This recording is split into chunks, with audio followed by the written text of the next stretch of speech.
It's okay. I'm not worried. And there you go. And so let me turn to the right page. Basically, I will be asking you questions based on this platform, rethinking the Asian century with the arts, because there's a lot of talk about this issue because of the book written by Kishore Mahbubani, Can Asians Think? And also there's his second book, The Western Hemisphere. He's the dean of the Lee Kuan Yew School of Public Policy over at RE campus. So if you have a chance when you come to Singapore, pay a visit with him. Okay. You must talk to him. Okay. I recommend you. Okay, great. I'll read the book first.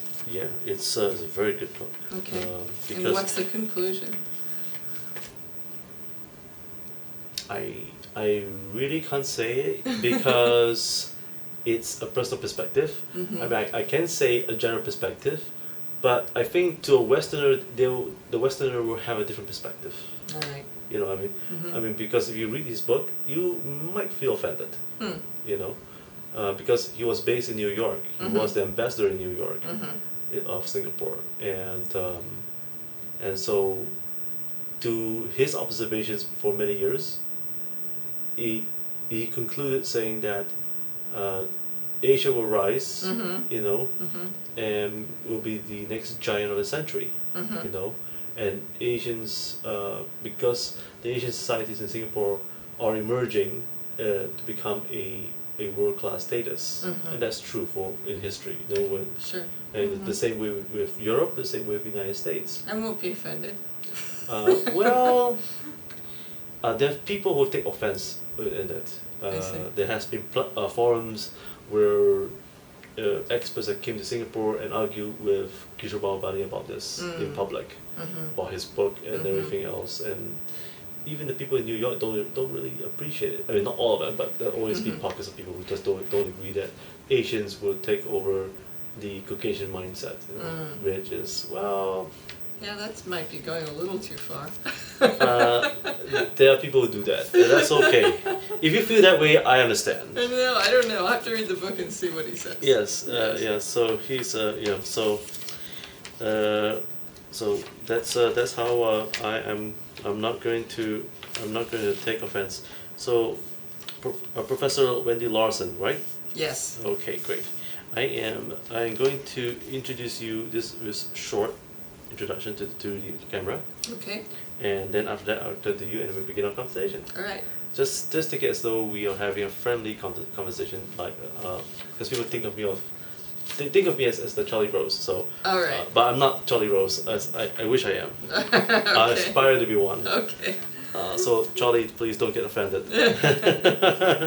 I'm not the next Charlie Rose. So great. So we shall begin.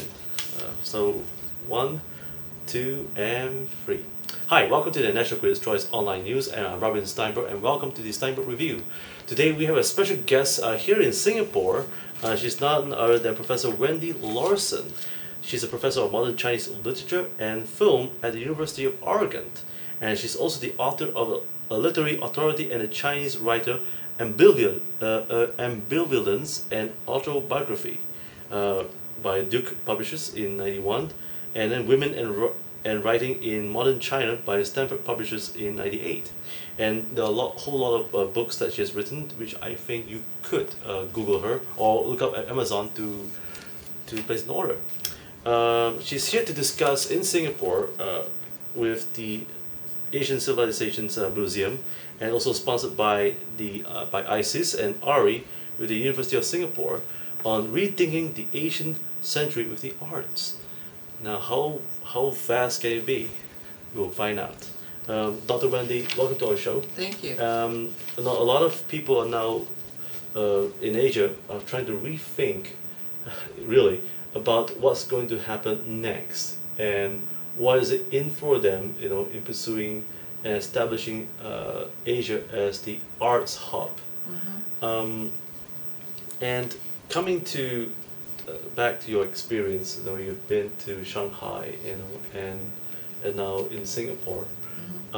We'd like to have your thoughts. What's your outlook about the arts and about how the Westerners and Asians can work together and collaborate in rethinking with the arts in this Asian century. All right. Most of my expertise is in film study, so I don't have a huge knowledge about other kinds of arts, fine arts.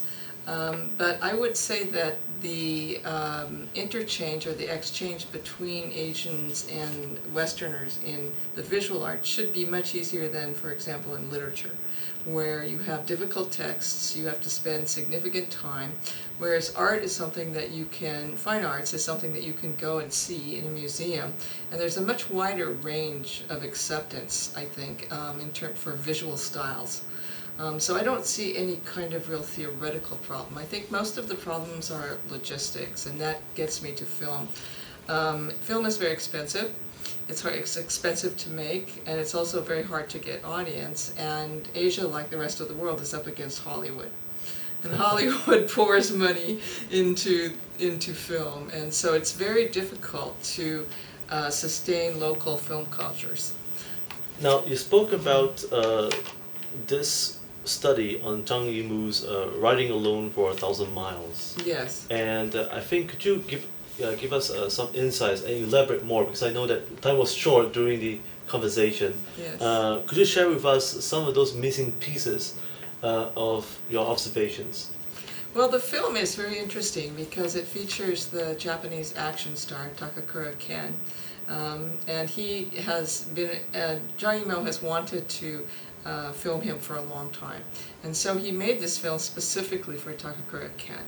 And it features him coming to China and running into all kinds of cultural misunderstandings, language blocks, problems of just various sort, which are all, I think, all part of Zhang Yimou's attempt to evaluate how culture can or cannot cross boundaries. It's also an interesting film because some of the actors who were opera singers in Yunnan and Guizhou sued Zhang Yimou. And they wanted him to apologize because they felt that he misrepresented their art in the film. But they did not succeed in that. Oh, wow. Now, speaking of film in the art scene right now, especially Asia, do you see a difference between the rise of the Asian film as well as the West? You know, and do you think that Asia has still got a long way to establish as the film hub like Hollywood? Well, I think Hollywood right now is unique in the world, and it's before it used to be Japanese film was quite popular in art houses in the United States, and then for some reason it disappeared, and Chinese film became more popular, and now Korean film is becoming popular. But in order to sustain, say, over 50 years film production, that takes really concerted effort and funding. And I think it's a very difficult thing to pull off with Hollywood there. But I have a lot of faith actually in Asian film. There's tremendous talent here in directors, actors, screenwriters, everything. There's a very strong link with literature, which is, at least in Chinese film, which is not the case in the United States. It's amazing because I know the United States is running out of content the way we see it. They're doing a lot of remakes from their storybooks and also from the previous prequels and sequels as well. Yeah, those are terrible. But you know, having said that, you know, we're not going to discount them, and not with Steven Spielberg, of course. But do you think the issue with funding boils down with proper governance and policymaker, or is it the public sector? I'm not sure, actually. That's a really tough question, and I know there's different solutions to this in different countries, and some countries limit the number of Hollywood films that can come in. But I mean, here's a weird example for you. When Avatar came out, it was showing in China to huge audiences, and it was pulled from the screen so that the movie Confucius could be shown, and that just infuriated people. They were more interested in seeing Avatar, and of course, what is good about Avatar? It's not a great film by a long shot, but it has all of these new technologies. In fact, James Cameron invented a new camera in order to be able to do that filming. for Avatar. So, it is hard to fight against that kind of thing. So it's a question of innovation then, and money. Innovation, money, yeah, support, but exactly how that support should go, I'm not sure. Should it go through? Now, do you see that in Zhang Yimou's movies that he's been making so far? Because we're beginning to see that his movies right now is taking far and beyond since the first film that he made. And do you think Asia is rising very rapidly in the area of the arts, especially film, which is your expertise? What's your take on it? Do you think that the rethinking of Asian century with the arts is going to take momentum with the West? I think so. Yes, And I do think so. I don't know exactly when or how, but but how yes. long do you see it will take its course? It's happening as we're talking. It's really happening, and there's been so much change in the last 20 years. I mean, there's so much more acceptance of Asian film in the United States, at least. I don't know. I think it's the same in Europe, compared with 20 years ago, and it's just not odd anymore. It may not be mainstream, but it's not odd anymore. So I think it's changing. Now, in your observations with Zhang Yimou's Riding Alone for 1,000 Miles, what lessons can our viewers in the academic view have you actually observed and learned? Were there 3 instances that you saw that was uniquely profound? 3 instances in the film, you Yes, mean? that's right. Because there were some descriptions that you saw that you wanted to elaborate, and we missed during the conference. Yeah. That's right. Okay, so some of it, I think some of what I was talking about at the time was Zhang Yimou's attempt to evaluate how culture can be performed, Yes. and especially across borders. So can culture cross a border and still be understood? And I think his conclusion is that it can cross borders, but it can't be understood. It can be emotionally understood, but the actual meaning and the intricacies of culture are very local in some ways, or at least some kinds of culture are very local depending on language, etc. So what can communicate are very general human truths, but really authentic understandings of how culture works. That takes a lot more commitment from the viewer in terms of language understanding, cultural understanding, historical understanding. Most people can't do that. They can't go to every country in the world and learn the language. And so I think he's rather pessimistic about that in a way. Really? Yes. And why is it so? I think for him, culture is a very dynamic thing, and it's alive. It's not dead. It's not something that can really be taught. It's something that has to be lived. Now, speaking about culture, what is the identity of the Chinese people then? What is your observation and perspective? That's a really tough question. But you're an expert for film. I mean, what's your observation you have seen so far? That's hard. I mean, if you were to ask me the identity of the American people, I'm not sure I could even respond, because I'm not entirely sure that I think that there is a real national or ethnic identity. So you believe that is evolving and changing due to globalization? Certainly it is evolving and changing due to globalization. That's true all over the world. I mean, you can look at certain traditions in different countries, but mostly these things are kind of built up through myth, the American nature, what are Americans like, the Chinese nature.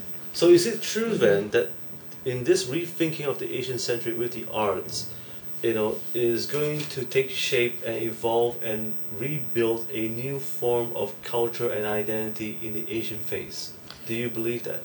I think it will happen over time, yes, and that there's no way. Actually, culture is changing everywhere. It's not just changing in Asia, but I do think there'll be a new kind of Asian culture. So, because what I observe, and correct me if I'm wrong, Doctor, that is many of the young generation today who have gone abroad and come back to Asia, including countries like Malaysia or Singapore or Brunei, they all have come back with changed perceptions and concepts, and due to the influence that they have with the West. Yes. So do you believe that in this rethinking the Asian century of the arts will have a profound effect where the Western influence will definitely assimilate with the Asian culture, and therefore we will have a new form of an Asian culture and identity? If I am in Singapore, the answer might be yes, but in China, I would say that That's not true in China? no, it's not false, but Mhm. it's certainly not true in the same way. It's there's been so many influences over the revolutionary period, and a lot of those were, although they came out of Maoism and came out of Marxism, they were very much Chinese in the way that they were carried out. That's amazing. You made that comment on that. So the Chinese people are actually more resilient against the Western influence. Is that what you're saying? Not exactly. No, I don't think that the Chinese people are more resilient. I think that Chinese society is modernizing very, very quickly now. In their own way. In their own way, but also, can you modernize outside of accepting certain things from the West? I'm not sure about that.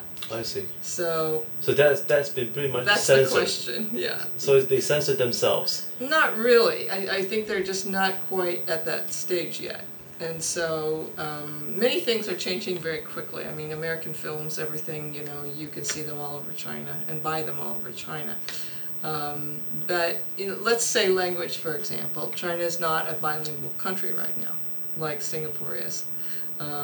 It's not, or a trilingual here, I guess, and so if you really want to interface globally now, you pretty much need to know English, and I'm not sure that China will accept that. So it's all about policy then. The leadership itself has to believe that China can only be modernized if they were to choose whichever pathway they want to choose and change their educational system.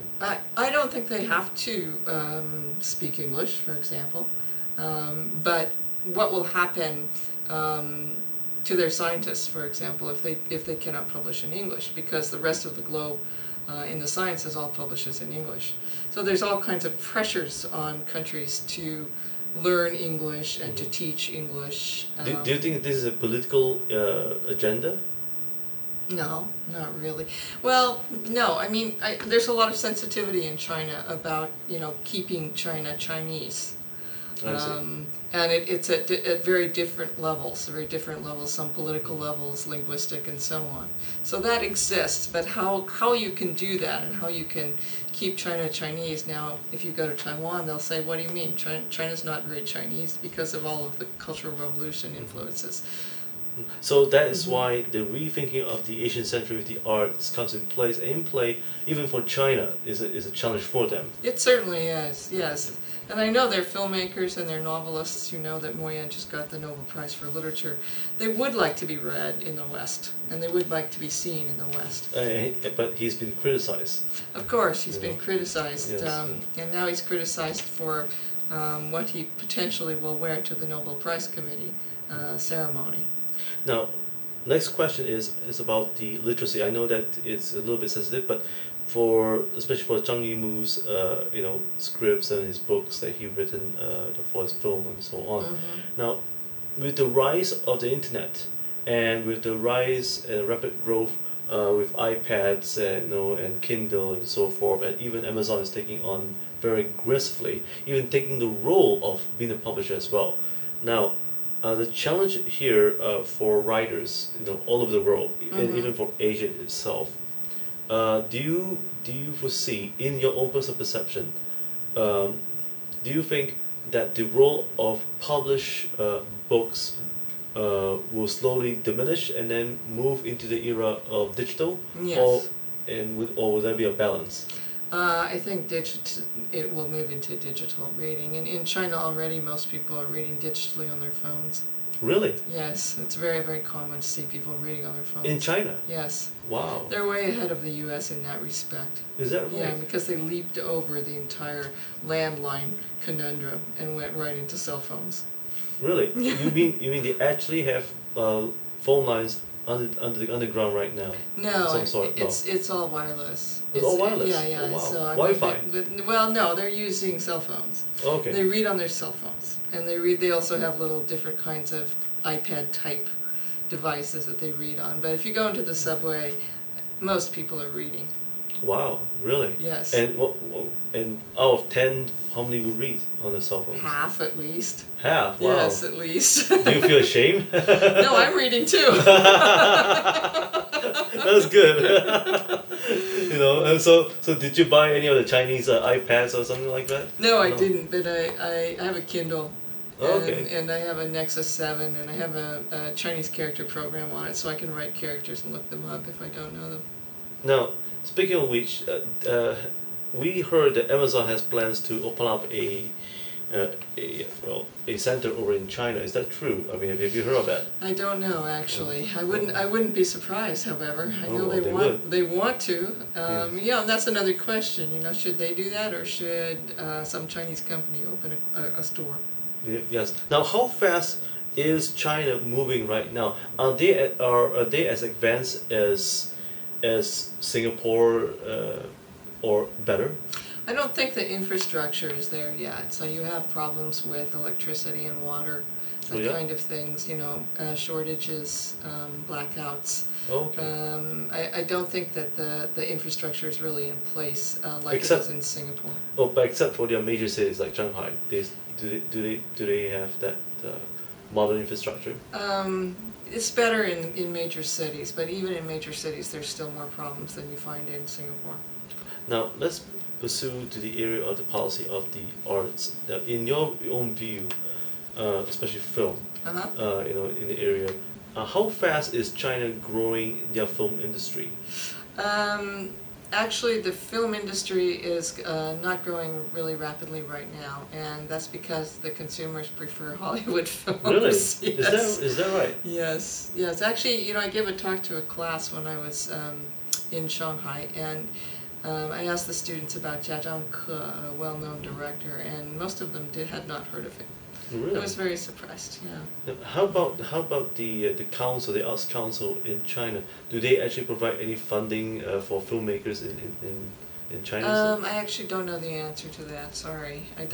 The whole kind of structure of the way that the arts are funded in China, I'm not very familiar with. So. Hopefully we all will know someday. Yeah, And there are yes. people who study that for sure, but not me. No, it's okay. Now let's go back to the rethinking of the Asian Center of the Arts. What is your take right now, before we end, moving forward, in terms of literacy, theater, pop culture that's happening all over the world right now, Yes, and Gangnam Style from Korea, yes. so forth. Could you give us 5 minutes of your observation, of your thoughts, and how would policymakers and also the private sector, can collaborate? If you could give 3 key points on how they can sustain, because sustainability is a question Mm-hmm. to most people today. It takes money to do it. Yes. It takes cooperation, and it Mhm. takes probably compromises and give and take. Mm-hmm. But I think you have a better view than I do, because you're an expert, No. on that area. But I would really like to hear from you. I'm not an expert on arts funding or anything like that, but I can say that I think it's important, and it's the same in the United States, to have arts in the schools. Because in the schools is where you really get students to understand what art is all about. So we always have funding problems with arts in the schools, and it's one of the first things that's often cut, art and music. Wow. So I think that's really important. So if somehow the private sector and the public sector can work together to make sure that there's good arts education in the schools. And then, many companies, I think, are interested in supporting the arts, and they have various programs to support it. I'm not sure about Singapore. They buy art, they commission artists to do art for their companies. There's all kinds of things like that. Film is a bit tougher, because it's so expensive and so collaborative. And so difficult, but there has to be a way to support local filmmakers so that they don't get wiped out by Hollywood sequels and prequels and everything like that. Yeah. Now, how important is the issue of climate change today? In the area of the arts. I think there's a lot of description and talk among Asians as well. The Asians are thinking, within the realm while they're producing films. They also thinking about how they can express the issue of the climate change. Have you seen that in Zheng Yimou's perception? Not really, no. I Not haven't yet. seen anything like that. Does China care about climate change? Oh, I think there's quite a bit of growing interest in environmental protection, and there's been riots and protests in various places where the population felt that the environment was being hurt. So with the growing middle class, there's a lot of interest in protecting the environment. No. So it is important to the art sector that climate change is a concern. I think it's still a minor.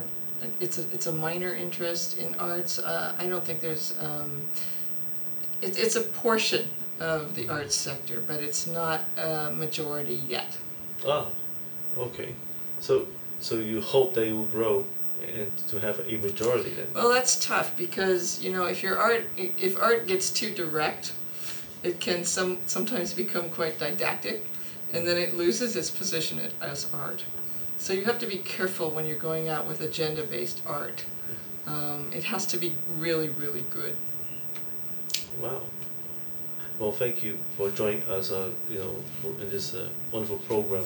And folks, thank you for joining me with Dr. Wendy Larson for her perspectives and perceptions on what's happening in Asian societies, on their views in rethinking the Asian century with the arts. And once again, do look up on Amazon for her books. And once again, have a good day and a great week ahead. I'm Robin Stienberg. Thank you for joining me. Oh, thank you. Okay, thank you. Yeah, well, sorry if Well, I I did. hope you edit it so it all looks good.